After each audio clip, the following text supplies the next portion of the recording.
and it even has a companion pebble made out of rocks. And so it kind of brightens your day, and that's kind of how the sculpture came together. I originally, and still have, 4 children ranging from now 16 to 30. When the kids were younger, I got thinking about how to create a sculpture that maybe thinks about that and the trials and tribulations of being a parent.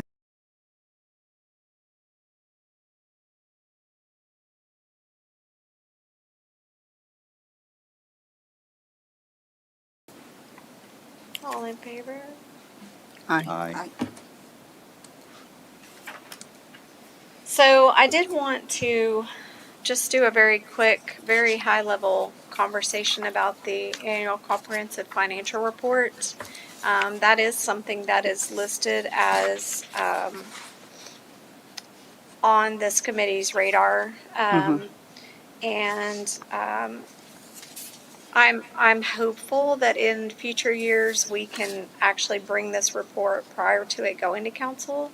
But as I explained to the charter committee on some of those topics, I would not want to be bound to that, because I also have state law that requires us to actually have that report approved 180 days after our fiscal year, which may seem like a lot of days. It's not. But in reality, we're actually pretty efficient. We start our audit early in December, which, if you think about it, I mean, we're still getting payables and getting receivables through Thanksgiving weekend. So we try to cut that off as much as possible and get moving. But still, having the report approved, it was approved the last meeting in February, which is always my goal. This year we hit it, we got it in. So we'll try to see how we can strategically get a FAB meeting so that we can provide the report. But sometimes it's literally like, I'm telling Trista, I swear I'm going to have a copy of the report for the agenda. So sometimes it's really last minute for us. But that being said, the report, I just grabbed some slides from the auditor's presentation, so it's in your packet. It's an unmodified audit report. It's the best opinion you can get. They also do an internal controls report, and all of this is included in the report.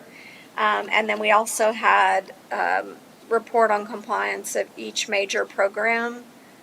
It's the single audit, and we may still be required to have another one this year. It's our ARPA funds, our grant COVID-19 funds that were bumping us over. They did move that amount from $750,000 to $1 million now. Yes. So we may actually not have to have a single audit, which would be nice. It's just an additional testing that we have to go through. These are the major funds. So general fund, this is debt service for the general fund. I do want to be specific about that. Capital projects. The capital projects line would include the CIP fund, but it also includes like roadway impact fees, because those are capital projects. So anything that's truly a capital project is in that column. And then the non-major governmental funds, I did have a note that the detail of that column can actually be found on pages 86 through 88. So if you want to see what rolls up into those non-major governmental funds, it is in the report. It's just further to the back. And that's the one where like hotel occupancy It fits, lists right? all of the separate funds and some out. stuff with PCDC. Yeah, right? so Okay. it's the public improvement districts, it's the TERS, it's just everything else that rolls up into that number. So I did want to point that out. Okay. On the general fund, you'll notice that we had a net change negative. It actually brought our fund balance down. That was a planned drawdown. If you look at the original budget, we planned to use some of that excess fund balance. At the end of the day, we landed at 29.6% reserve, which our policy is 25. So we don't want that reserve getting too big, because that means we're bringing in more money than we need to be bringing in. So we want to keep it closer to 25. I know in the past, the fund balance would have grown because if you are conservative with your sales tax projections and then sales tax, I mean, we'll talk about sales tax revenue over a history of time. There was some years where it was growing pretty rapidly, and if we conservatively budget, we kind of allow that extra sales tax to fall into that fund balance and then turn around and use it for one-time and capital purchases, and which is what we've been doing over the last several years. Quick question. So I'd seen, I know y'all have it set where you want to keep that 25% threshold, and I'd seen that you were sitting around 30%. So you said it moved you down to 29.6? Well, we ended fiscal Yeah, okay. 25 at 29.6. Okay. So I was trying to. I think in the budget for fiscal 26, we were projecting to end fiscal 26 at 30%. Okay. So really, realistically, this difference, this drawdown is just Using part of that. using Yeah. that fund balance for one-time purchases, either capital or. So it's not like you're going from 30 to 25. It's just very incremental. Right. Okay. Yeah. And we'll continue to pull it down a little bit. We like to keep it over the 25, 28, 27, 28, just for ratings, because the rating agencies like to see that you're solid in your fund balance, but we also don't want it to get big. I mean, we don't want to hold on to money. There's plenty of needs, so that's not an issue. Okay. And then we have our water and wastewater. These are our enterprise funds. I will say this column for this water and wastewater encompasses several funds. But it's the way the auditors and the report are always stipulated. So basically the operating fund, the CIP fund, I have a separate debt fund, and all of the impact fee funds, just all of those roll up into this one big old huge column. So I do want to point that out, because you might see in our budget, we have more funds called out. They all roll up into this column. So just pointing that out. And then solid waste is just a separate fund. We do have a third party that we use for that fund. In general, we try to keep that fund neutral. There have been discussions of starting to pull down the excess fund balance in solid waste. So basically, if our third party starts charging us more money, we would not pass that on to the citizens. We would just start to tack away at that fund balance. So I know that's been a conversation that we've had. There was one deficiency in the audit. You would see it in the report if you pulled it down. This actually is a debated deficiency. I just want to say that publicly. The auditors threw it in right at the 9th hour, and we were trying to get the report finished into council. And so I did not have the energy to argue with them at that point. But we actually have had subsequent discussions between our public improvement district administrators and our auditors. And I think there's a better understanding now of the way this should have been treated, and it should not have been deferred, which is what the auditors did. And I think they have a better understanding. PIDs are complicated, and even our auditors, who are very good auditors, Weaver is a big firm, and they're very good at what they do. There's still a lot of conversations and discussions about how PIDs should be reported on financial statements. And so what we decided to do, instead of trying to run around in 4 days and issue another report, is we will restate it in fiscal 26. Okay. And fix some of those PID funds, and just kind of do it as a holistic restatement. And everybody was in agreement that that was the better way to handle it. So though we got a deficiency, I don't really own it, because I don't think it was a deficiency, but sometimes you just have to take what they give you and move on. So I have kind of a question / commentary. Yeah. So, because I did watch that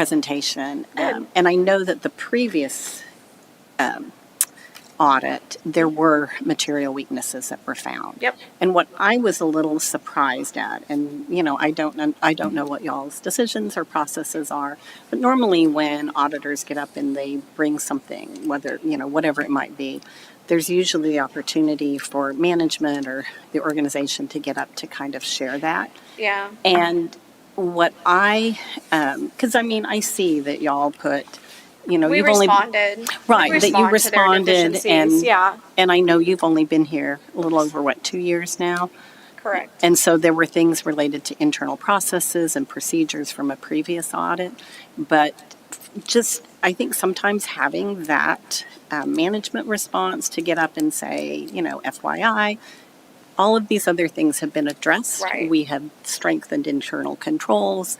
We've, looked at processes and procedures. We've done all of this. And then even say, here's this one item on a technicality. We're still discussing how this needs to be done. I think it's an opportunity for you, because I know y'all put an enormous amount of work into this. I can tell. I mean, it's obvious. And Yeah. there's a lot of care and things. But sometimes having that as part of that public discussion Yeah. might be useful to also kind of give context or put a bow on, so it doesn't come across as, oh, there was something the previous year and now we found something. So, Right. because that was my initial one. I was like, wait, like you're trying to get the cliffhanger to the story. Like, wait, is this not something that's getting addressed? And I Yeah. found the information, but not everyone's going to go look for Right. it. They're not Right. going to The do that. And that response. might be something to just kind of, in terms of processes, maybe build into that as an opportunity. Because you also get to, if you've done some great things to strengthen or, increase controls and things, it's, a chance for you to speak up as well. Yeah. And I will give Weaver credit. They're very thorough. And we're paying them a lot of money to be thorough. I guess I was looking to see if they put our response on the slide. I don't believe that they did. No, it doesn't look That's like they great did. feedback, yeah. Is I think this, yeah, I agree. I think it's really good feedback. It's feedback, Yeah. yeah. Just for us I mean, we to can know. stand That's up and the- defend that's the ourselves. management We're response. doing a good job, and they're going to find stuff sometimes. The 1.6 was material because of the value that it was. Unfortunately, it's not deferred, but it's Yeah. and it was in a PID. I felt like Oh, wait, that was from the previous year. I didn't want It's to in the back argue of with it. them. It's I'm in the like, back of okay. yours. Yeah. But anyway, we have had further discussions, so I will take that note and Yeah, I stand up think- and defend ourselves in the future. Well, and I think it's also like, auditors are, say I worked in an audit office for 10 years, and I'm not an auditor, but, there's certain terms and statements and things that are intuitive to them, and that when you're hearing certain terms, if you haven't kind of been in that context, it can be you start questioning it. And I think sometimes for most people, and even for counsel or anybody sitting there or anybody watching, your ability to give some context of what it is Yeah. is really helpful, because Okay. it kind of helps people, translate it into something that if you're not an auditor or an accountant, you're not sitting in that financial space, that Right. you can help give some reassurance. And they use harsh words. I know they do. The word, and it is, and it's Deficiency is very, harsh. and significant is less than this, and this is, yeah. It And they, definitely calls your attention, and I know. I'm they like, mention "Ugh, it. do you have to Yeah. say that? yeah. But yeah, we work really well with them. So duly noted. Oh, yeah, I'll take that, and Yeah. that's great, great feedback. Jumping in, because I do have a few slides. Just I'm trying to bring context to kind of what we're going to be talking about in June when we bring the preliminary budget. Just kind of like where we are in general fund. General fund is the main. I mean, obviously we have 28 funds, but even when we're talking through the budget, you're going to hear us talk about general fund and utility fund a lot more than any other fund. It's just because it's our core fund. We will talk about CIP a lot in the budget process, but here today, I just kind of wanted to focus. We didn't have a lot of time, and I want to talk about general fund. So our revenue in general fund is really, it only comes from a few places. So when we start looking at our projections, property tax pretty much gets fed to us And we'll go into detail. It's our largest revenue. What's good about property tax, usually on a year-over-year basis, is it's stable and it's predictable. I used to could say that. Not as stable as and predictable nowadays, with the legislature continuing to kind of attack property tax as far as, how we can assume a value. So even when I was preparing for the bond committee, which we have a meeting on Monday to talk about how the bonds will affect the tax rate. Even when we were talking about that, and I'm trying to make some assumptions of value growth over the next 5 years so that we can do a tax rate Yeah. impact, I found myself being very conservative because it's just very unpredictable. Anyway, we'll look at that in a second. Can I ask a little bit about that? Based on your research, what did you find? Because I remember, years back, it was anticipated that we were just growing and growing and growing and growing because of Tesla, we're et gonna cetera. look Okay, at we the have a slide numbers. going Yeah. at that? Okay. Yeah. Sales tax, Oh, yeah, right here. yet again, we're gonna dig a little deeper in that. That's very flat these days. We do get franchise tax that comes from telecommunication companies, electric companies. Solid waste also pays a franchise fee for operating on our roads. So all of those things flow to the city. There's a mixed beverage tax that we receive. And then it pretty much drops down from that. I do want to call out the transfer in from the utility fund. I am pulling that out this year. It used to be lumped in with franchise. And I just feel like it's important enough and it's big enough that it needs to be called out. I'm going to stop using the term franchise fee for that transfer. It is a transfer in from the utility fund. So we're going to pull it out and call it that. And then development fees. So on the property tax, I'm not going to spend a lot of time on this. I think I think you kind of know the process, but we just received the preliminary values, which I've got some information in here for you on that. We basically use that preliminary information. Budgets are drafted, and this takes several months, lots of meetings. Every department meets face to face with the city manager, and she goes through every line in those departments' budgets. Those meetings are long, and they are usually about 2 weeks out of my life that I never get back. But they're so productive, and every department feels important because they've gotten face with the city manager, and she's just very intimate with them during those meetings. So it's a lot of, you're exhausted by the end of every day because you've literally sat there and gone through all these lines, but it's extremely thorough. And then at the end of July, we get the certified, so we run around and finalize those numbers because we have a August 1st deadline to get that proposed budget into our city council's hands.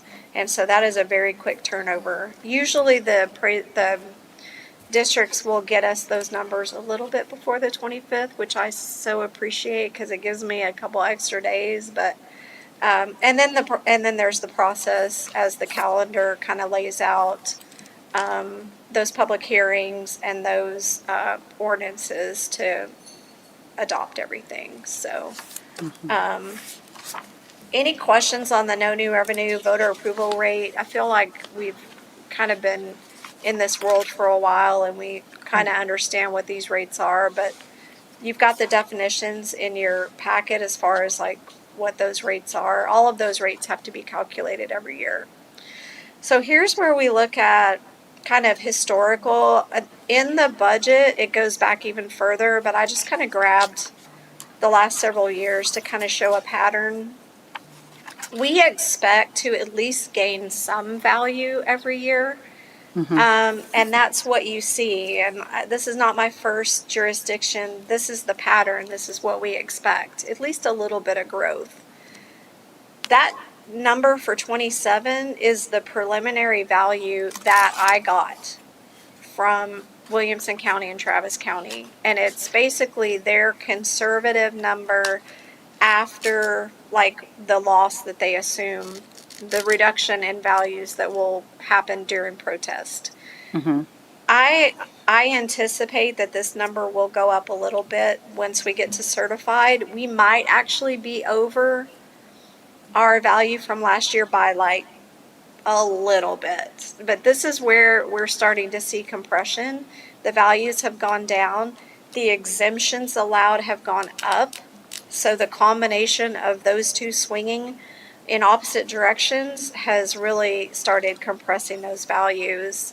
And you can see from here, we still have new value. We've still gained new value. So this is just kind of historically over the last several years.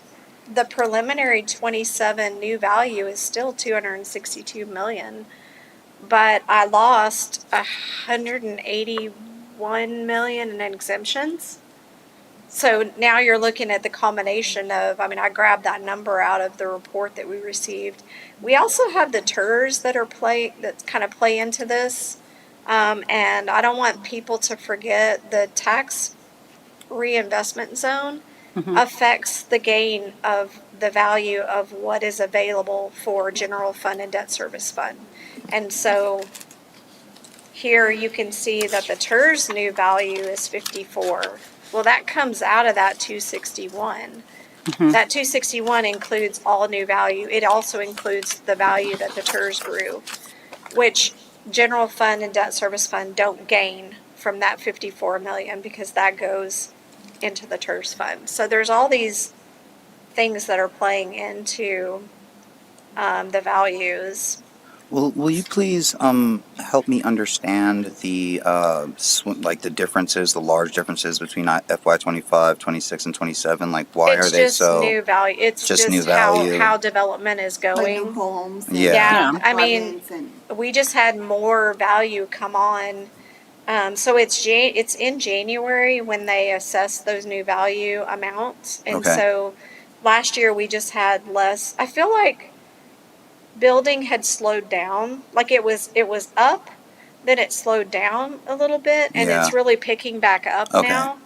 And so we're seeing that increase now. I anticipate that next year we'll have a good, healthy new value. Okay. But So- it's all about that new value as of January. So if a development comes online later in the year, it won't post until the next. That's right. Okay. Yeah, Got it. those new homes won't actually be on the tax roll till the next Next year. January. So there's Okay. always a bit of a delay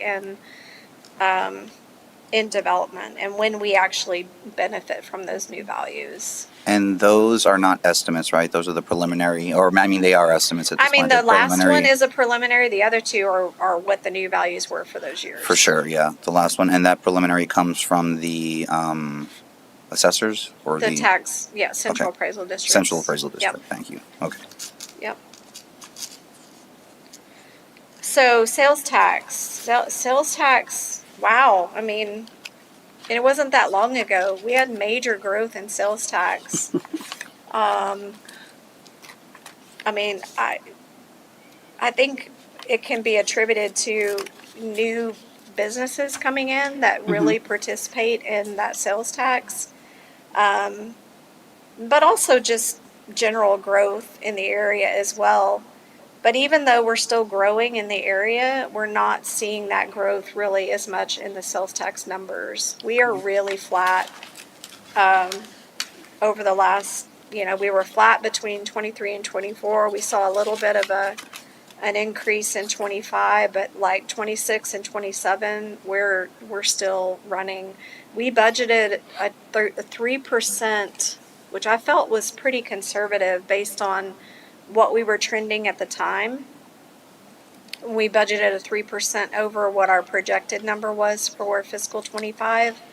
And I don't know that we're going to hit that 3%. I'm hopeful that we haven't hit it in these first 5 months, 6 months, but hopefully we'll maybe gain it in the next 6 months. But I'm going to be cautious in what we put in the 27 budget because I don't want to over project in that area. It's been very So very for the- flat. So why is, yeah. Oh. Go ahead. So why is that? Are there no new businesses coming? Because I've seen I have like an not, increase in not new ones that really businesses. swing the, like small restaurants or there can be new businesses, but they may not have any taxable income. Like there may not be taxable services. It just depends on what the new business is. Yeah, But like we a set coffee cer- shop sales isn't going to tax have the revenue, same impact as an or something. But then Exactly. it's like sales tax revenue, right? Like it's Right. based on So sales. Costco, when it came on, I'm sure Yeah. we saw a huge jump in our sales tax, even though we're doing a sales tax rebate for them. But So is it the rebates we're providing to the new businesses? Because then Some I of see the- the sales. we have a people few. are going to the new businesses or and so I will assume like sales are higher. But then why is that sales tax not increasing? The same as this when Yeah. sales. I think it should be like proportional to what sales increase to sales tax. So I'm I just think in wondering, like, what 25 type of exemptions are we providing to Yeah, new businesses? so all of those have been in place over this period of time. So the rebates really, I don't think would reflect the end results of how much sales tax, because the rebates are an expense to the city. So the sales tax revenue is purely what we brought in on sales tax revenue. I think part of what you saw from 24 to 25 was pure inflation. Things were just costing more. Inflation was higher. I can only predict. I look at my top 10 taxpayers, and they're pretty consistent. Um, People, I don't know, people's patterns, what they're spending money on. Things are more expensive this year, right? And so, But yeah, then maybe people are spending less. there's Yeah. they They're may like, be "I'm buying. not I gonna mean, buy that's where that." I've seen reports that Yeah. people things are more expensive and people are buying, but they're overall buying less. Yeah. And so And that affects it us. kind of yeah. So on these projections, your proposed amount, this isn't like at one point in time you're doing it. You're kind of looking at monthly I look at it projections. all the time. Okay. Until we cut it off and say this is the number we're going with, I'm constantly monitoring how we're doing. Like, is this month going to be better than that? What's our trend over a period of time? Yeah. We have a spreadsheet that tracks sales tax for years Yeah. over years. And it might be just, something to have back pocket is, because when you said, well, not every business gets sales tax, and I was like, and I was going in my mind, I was like, okay, yeah, I can see. Yeah. You open a doctor's Haircut office. place, Or something. there's just You're not stuff selling that- products and so forth. There's but, not taxable income. But maybe having some kind of overall, out of all the businesses that came up this last year, only X% were ones that would contribute to sales tax. That would be a useful number because that's like a little business, Yeah. like a little, mom and pop shop selling something is not going to be enough to move this number. And Yeah. I have been known to also, like, if I know something's coming Uh-huh. that would bring substantial sales tax, I'm okay with, like, putting that in as As a projection. Okay. I don't know of anything coming. Like, Nothing and, big. and we Nothing, talked to nothing substantial yeah, we enough talked to the move it. planning department and asked them, please provide us with anything that. And every year that I ask, it's like, no, not really. Like, there's nothing really significant that's coming that's gonna to draw that amount of sales tax that would be worthy of actually like putting that projection in. Yeah. So Right. it's really just growth or trends or inflation or So why is that? Costed. That there's no new businesses coming here, because then Yeah. that would be the problem, right? Like, why are we not attracting new businesses? Yeah, And maybe that's a that's great not for question. this discussion, but it's just like, well, we live here. People, I know it's growing the city. Yeah. So why are the businesses not growing Mhm. at the same rate? So that's a Unfortunately, PCDC. Unfortunately, I cannot Yeah. answer that question for you. Do you remember discussions about like the new HEB that came up? I can't remember how long ago that came up, but was that? I imagine that was accounted for. I mean, it's just really taking business away from other HEBs Yeah, that I are think already in that- Pflugerville. I But think that we gained from that new Okay. HEB. Mhm. It did not The other HEB still, it dropped a little bit, Yeah. but it wasn't like Yeah. double in relation to the new HEB. Right. We did look at the HEBs Yeah. just Okay. to see like how is that we gained in totality Yeah, for like the Yeah. HEB. I would imagine it would have been Yeah. accounted for just it being such a large Yeah. sales Yeah, you might have center. pulled from maybe the one that's right on the other side in Hutto probably saw a little decrease. Mm. I was gonna say it's probably from people that want to come into town to go Yeah. to the new HEB. Yeah. So development fees has been an interesting journey. We obviously had a whole lot in the pipeline coming out of fiscal 23, going into fiscal 24. The elevated numbers that you see for 24 and 25. So it's complicated, and I'll try to make it easy, but like there's all these different fees for planning and development. If a new, truly like a new area is doing like major planning, then those fees are much higher. Okay. If it's just that, you've got a lot of building, and so you're issuing a lot of building permits, that's different. And so what we saw in 24 and 25 was that there was substantial like subdivisions, and those fees really generated a lot of this revenue. And So it's really So we size and scope, not quantity. right, Driving so it. so Yeah. or what they're bringing to planning. Okay. The fees are very, very different. Okay. And so the mode that we're in right now, and I don't know when that's going to change, is right now a lot of the revenue that we're generating is purely from just building Okay. permits, building inspections, issuing those permits. And so we took a huge hit. I mean, this is general fund dollars. We took a huge hit from 25 to 26, and we're pretty much assuming that status quo will be for 27 unless planning department tells me otherwise. And so that was a big chunk of revenue. There's a couple of other things that will affect and have affected how much revenue. I know interest was brought up when I first started here. We've tried to budget interest to make sure it's being reflected, because we did see 5% or over Yeah, 5% in that's right. interest. Well, that's come down, and so we can't expect that revenue Okay. in the fund as much anymore, and so we're having to back down off of those budgeted line items. The other thing would be any kind of adjustments we would make to the utility fund transfer. We're trying to work on that, and we're trying to see what we can do with reducing that transfer into the general fund, mainly for the purposes of giving relief to the utility fund, because we have a lot of pressure on that side as well. So that we're just trying to play with those numbers to see how we can start peeling back that transfer. And then the recreation department is going to go through a bit of a transformation.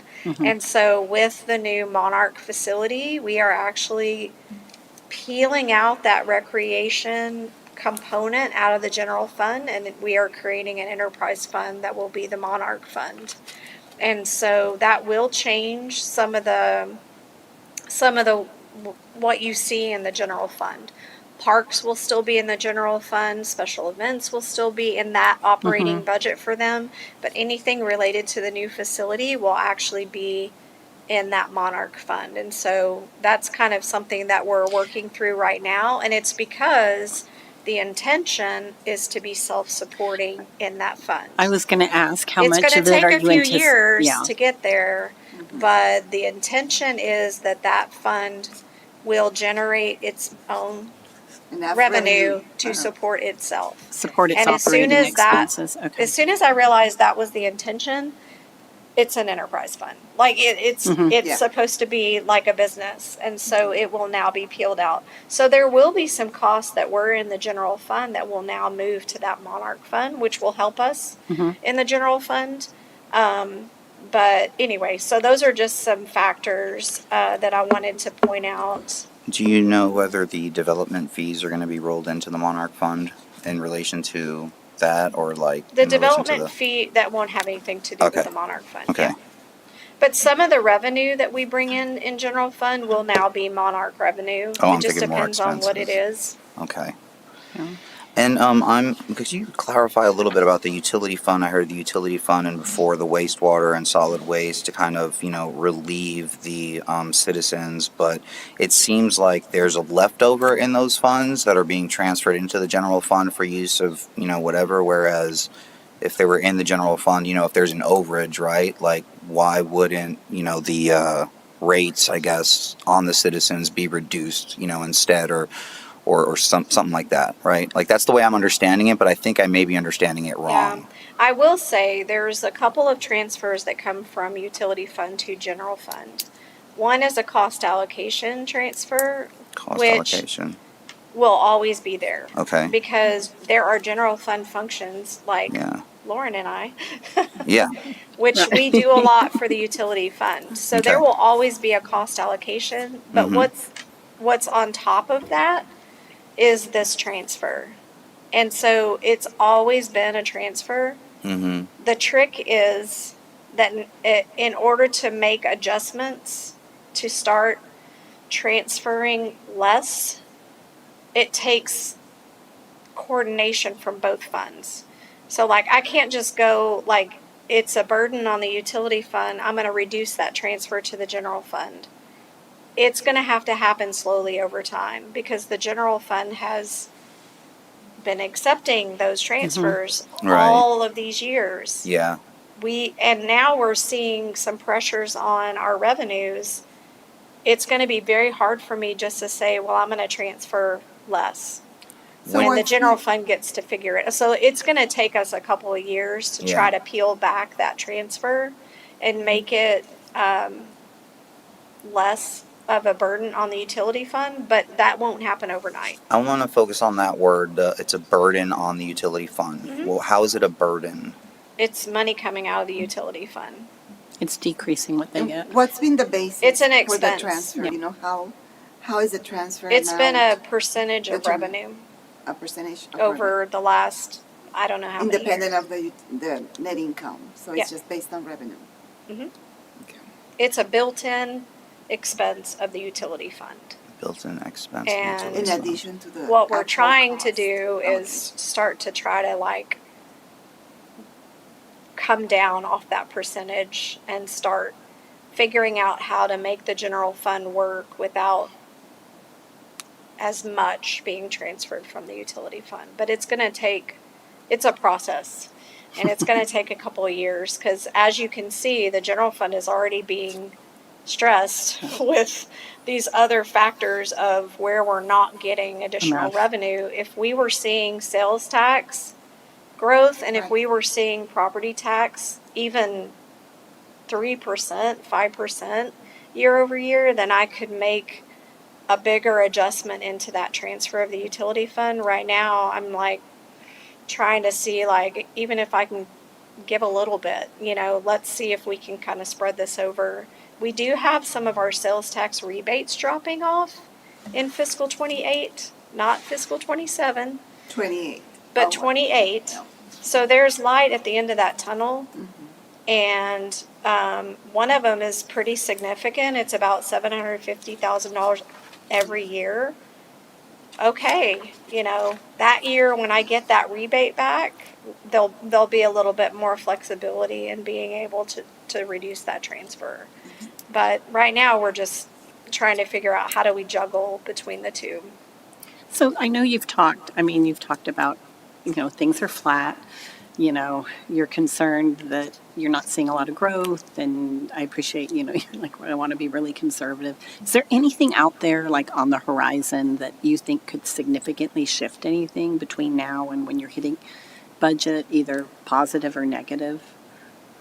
I hate to say the thing, like, what's keeping you up at night, because that could be a long list. Yeah, I but sleep good.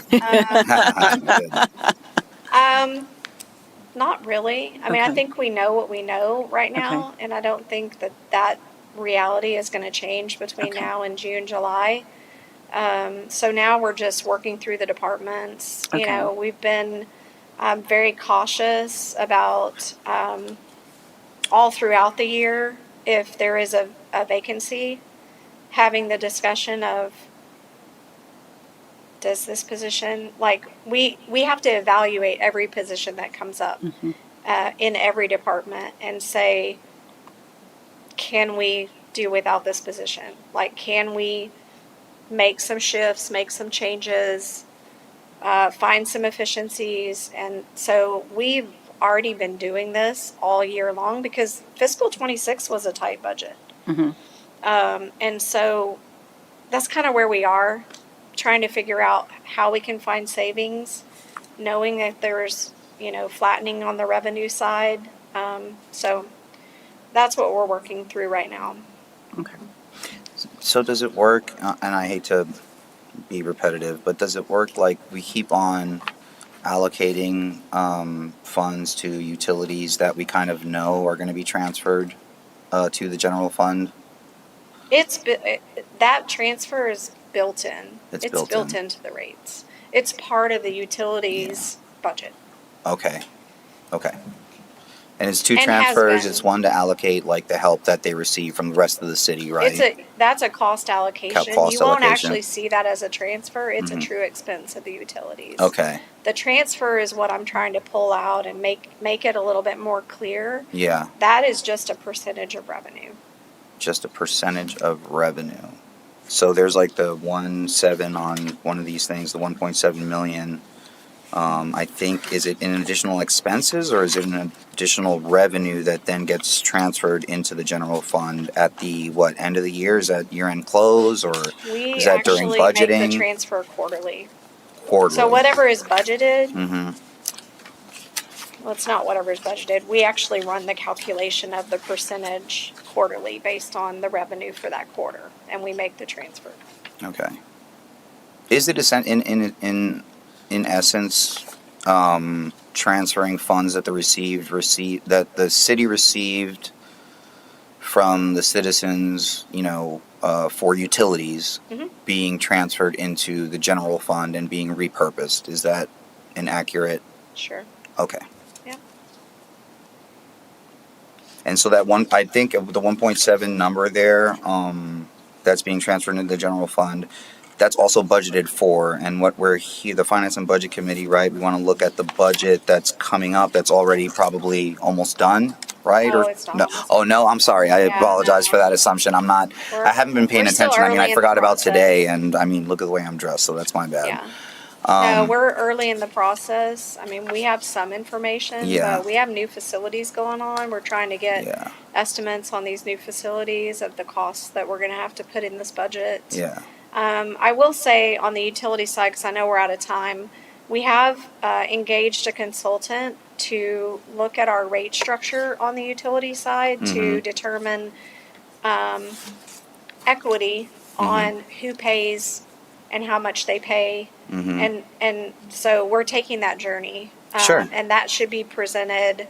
We have a July budget meeting that includes utility rates, and that presentation with those scenarios, that is our goal, is to present that at that work session to determine, like, can we take some pressure off the resident? Like, he's going to look at basically all the scenarios of who our payers are, Yeah. and how that gets distributed. Okay. So we are taking that journey right now.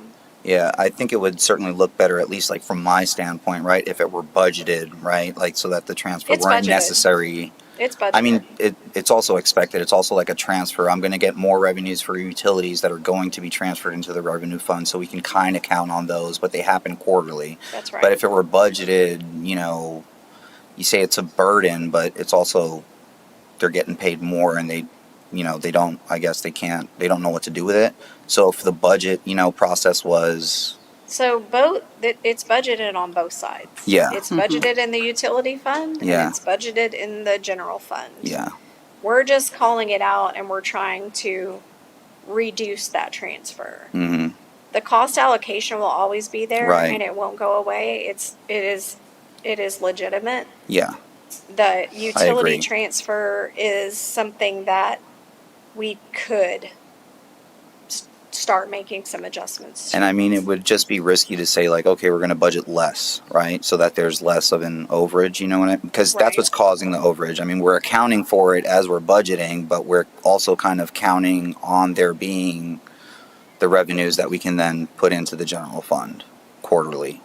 True. Okay. Okay. Just want to understand that a little bit better. Thank you. Yeah, that's a tough one.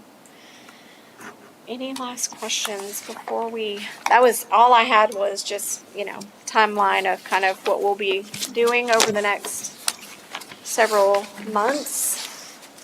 And we'll actually meet up again in June, which will be before the work sessions start with council. But I do encourage y'all to participate in those work sessions, either remotely or in person.